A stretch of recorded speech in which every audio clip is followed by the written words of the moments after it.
My guest tonight is a very funny comedian and an actress who can be seen in the movies Yes Day and Barb and Star. She's also appearing in the NBC series Kenan, and her comedy special, Fortune Feimster Sweet and Salty, is streaming on Netflix.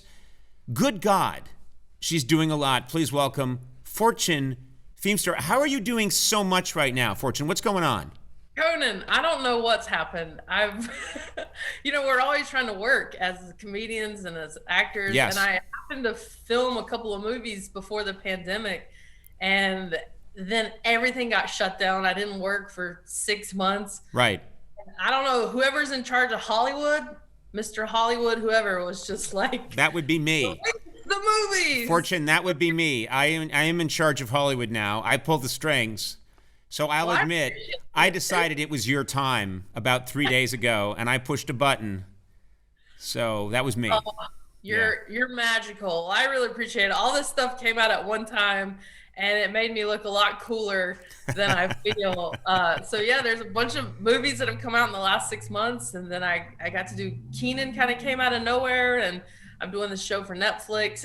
It's been awesome. I can't complain because I was in my pajamas for a very long time. Yeah, I know it's a good thing. And you mentioned Kenan. I don't know how you shoot a show like that during a pandemic, because that's not something you guys shot before. You're shooting that now. You've been shooting it.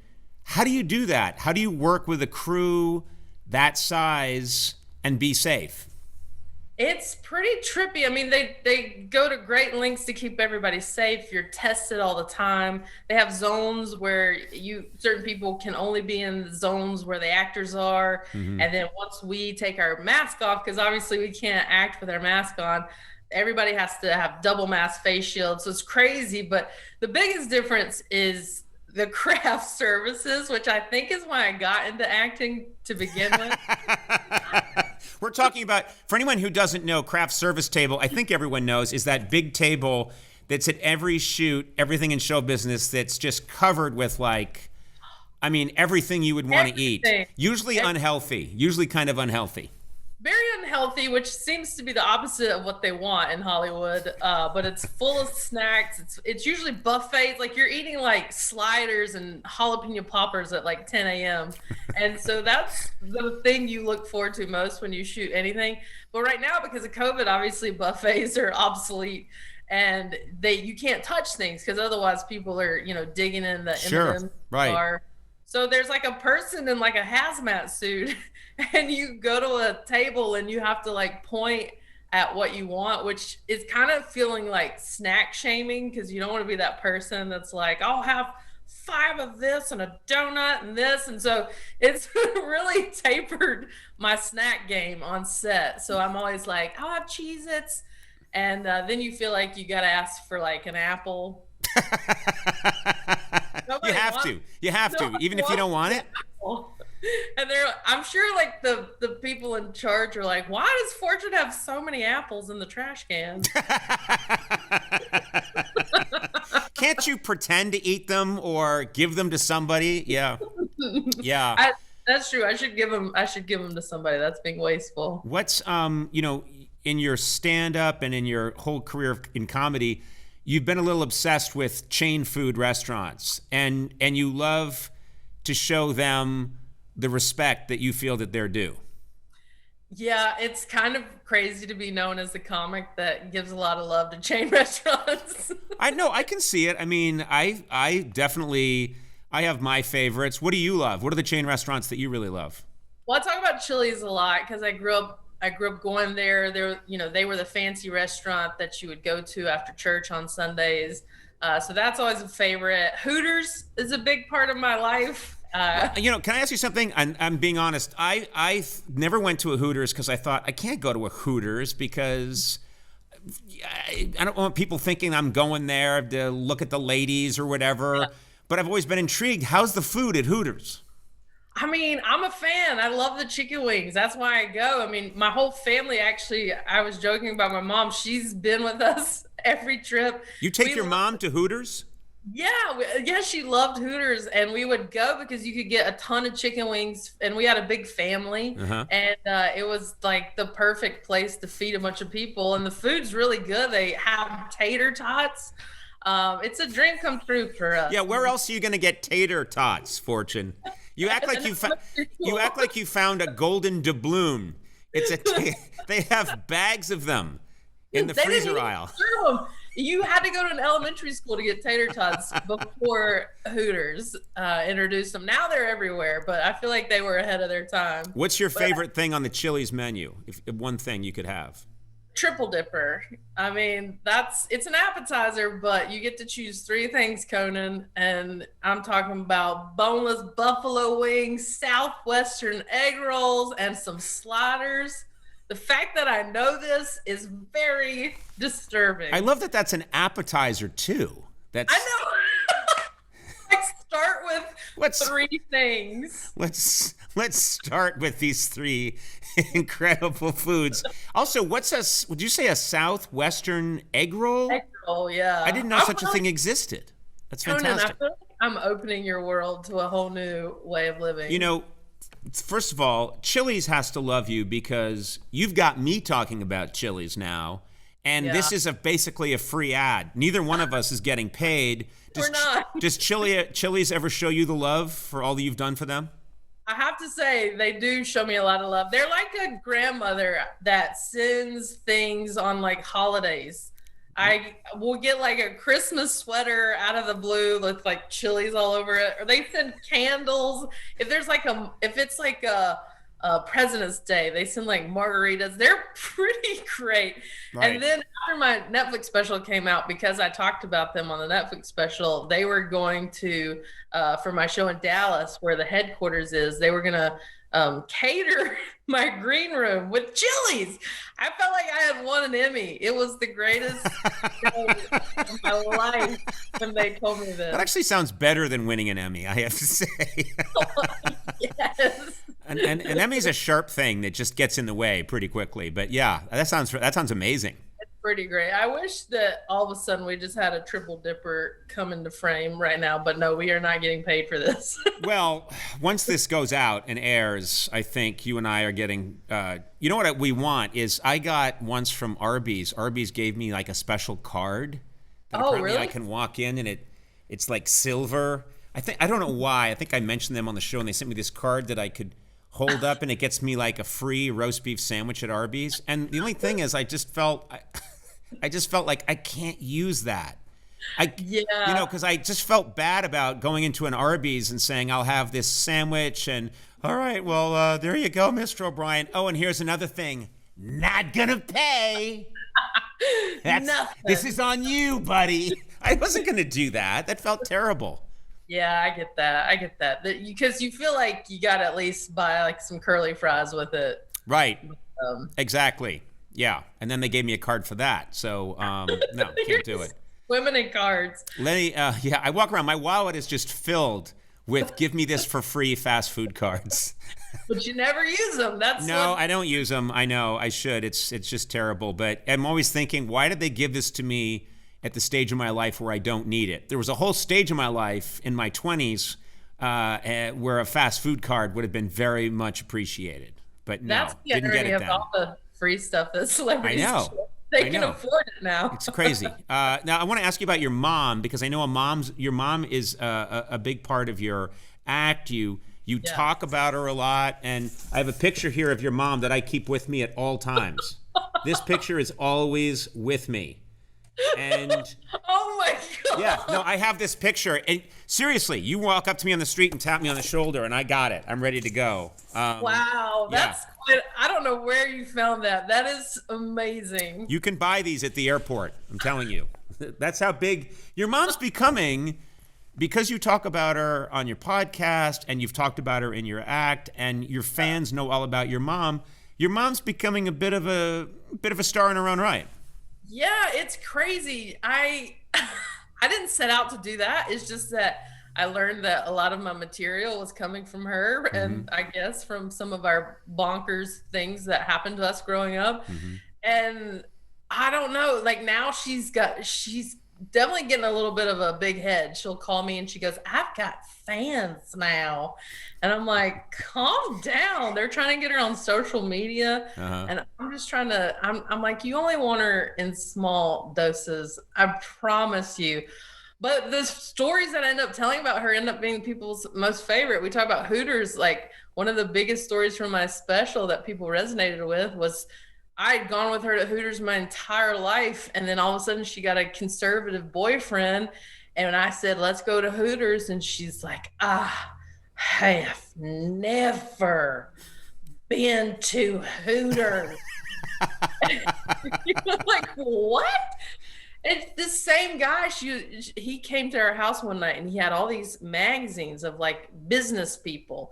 And he's like, my mom, your mom tells me that you want to be a CEO. I'm like 14. I'm like, I don't want to be a CEO. And he's like, that's what she said. And my mom's like, you want to be a CEO. You said that. And I'm like, I don't even know what it means. Yeah. And so I can relate to this because my mom growing up always wanted us to be more respectable than we were. She was always, and kind of had that same thing of, we are the O'Briens.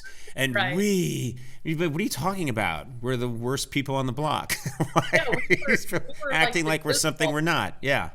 Yeah, she would always be behind them, just pointing at us, smile, and it was be all happy. We're perfect. Yeah. She laughs about it now, but yeah, that's where a lot of, I think, my humor comes from, was just, those crazy moments of like, how did that happen? I've heard you talk about something, and when I heard you talk about this, I was thinking, oh, Fortune and I, we have many things in common, but this is something we really have in common, especially during COVID, which is, I swear to God, I have spent 80% of my time during this pandemic watching murder documentaries. Yes. And and then I heard you on what's the murder podcast that I heard you on? You were terrific. My Favorite Murder. My Favorite Murder. Yeah. And I was thinking, I don't know what it is about those. I will watch all of them. All they have to do is say, oh, there's a murder documentary, and I don't even ask for the details. I just say, well, now I know what I'm doing tonight. I'm going to watch that. It's incredible how much of my time has been spent watching these documentaries, because Netflix is putting a lot of them out now. There's like a million murder podcasts, but I'm watching these murder documentaries, and I'm finding myself like, I'm so invested in this murder. Right. But 10 minutes into watching the documentary, I'm on Wikipedia trying to find out everything there is to know about this murder, about the murderer. And I'm like, my wife is like, just watch the documentary. I'm like, oh, I'm watching it, but I also want to learn this at the same time. It's very bizarre. I don't know why. You're multitasking. You got to tell your wife you're multitasking. You are watching the murder documentary, and you're also trying to solve the murder at the same time using the internet. 100%. And we watched a ton of Dateline together. Now you have something called a Dateline pact with your wife. Is that right?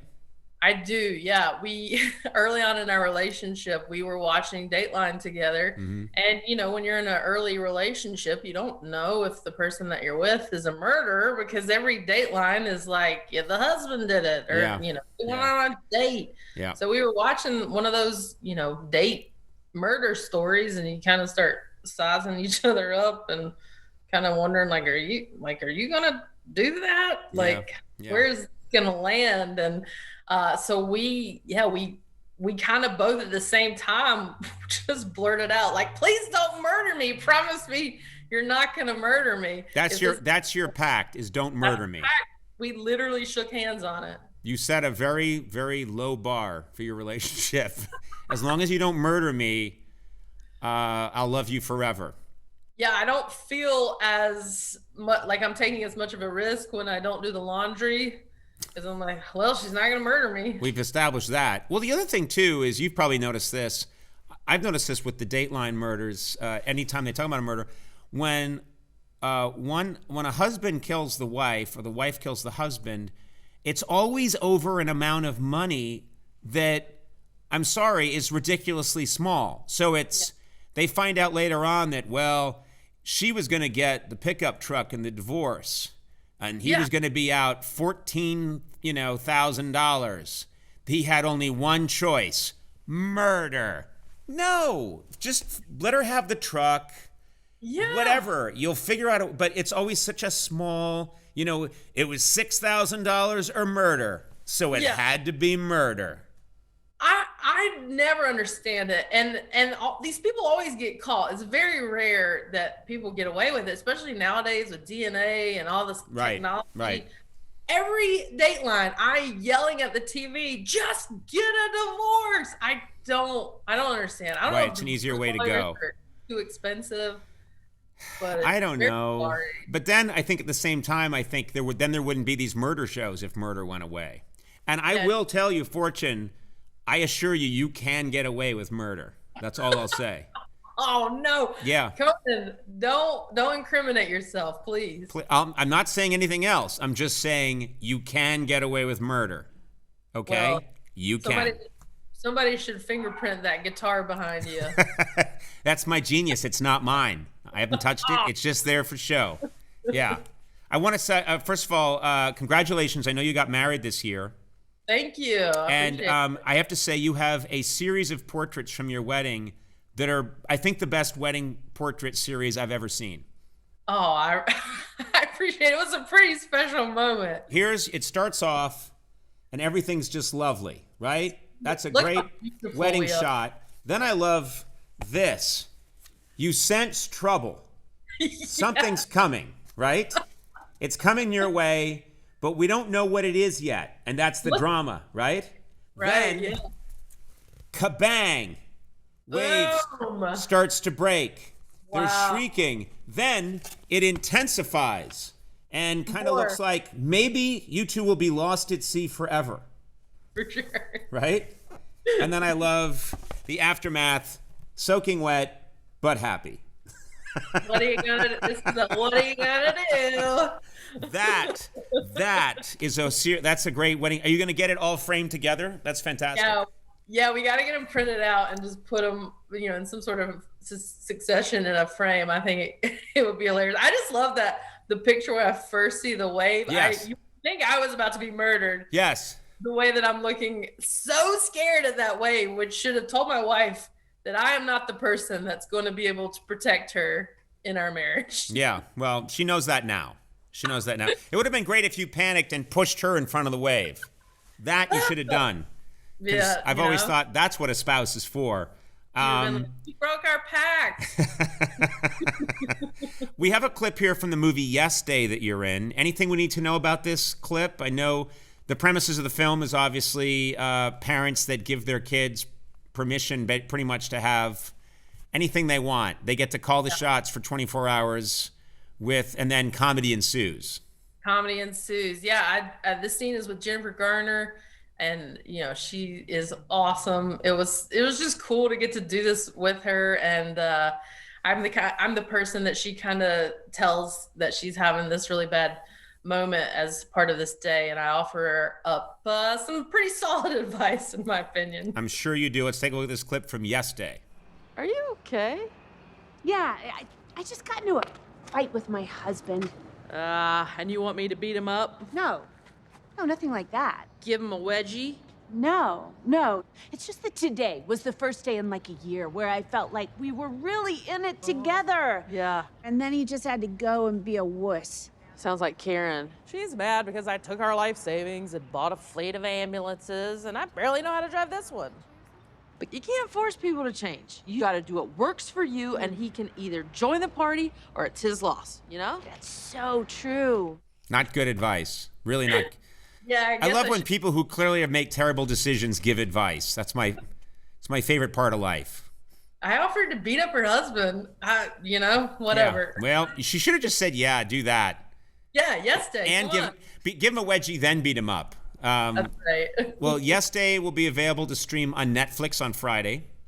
Kenan returns to NBC March 16th. Man, this is insane. Barb and Star is available on demand. New episodes of the Netflix After Party will be announced on Netflix Is a Joke. And Fortune's podcast, Sincerely Fortune, is available wherever you get your podcasts. Enough already. Fortune, it's insane. Conan, if you need me to be a part of your band, I've got some extra time. Well, I got no band, so yes. I'll play that guitar. Come on. You can grab that guitar. Hey, Fortune, congratulations on everything. I'm really happy for you, and I look forward to seeing you in person soon. I appreciate it. It's so nice to talk to you, Conan. All right, you take care. Bye, buddy.